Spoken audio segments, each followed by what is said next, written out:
Taiwan ইস্যুতে চীন Japan চলমান বিরোধে ক্ষতির মুখে পড়েছেন টোকিওর পর্যটন ব্যবসায়ীরা। চীনা পর্যটকেরা গণহারে ফ্লাইট বুকিং বাতিল করায় বিমানের পাশাপাশি হোটেল রেস্তোরাঁতে প্রভাব পড়তে শুরু করেছে। এদিকে মঙ্গলবার দুই দেশের কর্মকর্তাদের মধ্যে বৈঠক হলেও তা ফলপ্রসূ হয়নি। সম্প্রতি তাইওয়ান ইস্যুতে বিতর্কিত মন্তব্য করেন জাপানের প্রধানমন্ত্রী সানায়ে তাকাইচি। বলেন, তাইওয়ানের উপর সম্ভাব্য চীনা আক্রমণ জাপানের অস্তিত্বের জন্য হুমকি স্বরূপ এবং এতে সামরিক প্রতিক্রিয়ার প্রয়োজন হতে পারে।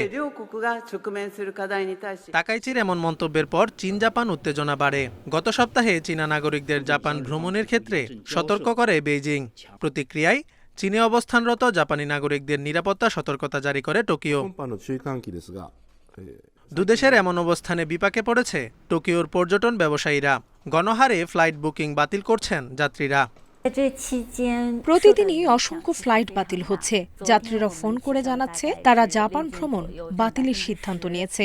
এর প্রভাব হোটেল, রেস্তোরাঁ, পরিবহন এবং ট্যুর গাইড সবকিছুর উপরেই পড়ছে। আমরা বড় ক্ষতির সম্মুখীন।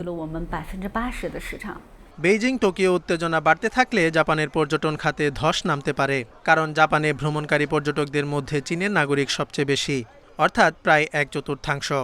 এরই মধ্যে টোকিওতে পর্যটন সম্পর্কিত শেয়ারের দাম কমতে শুরু করেছে।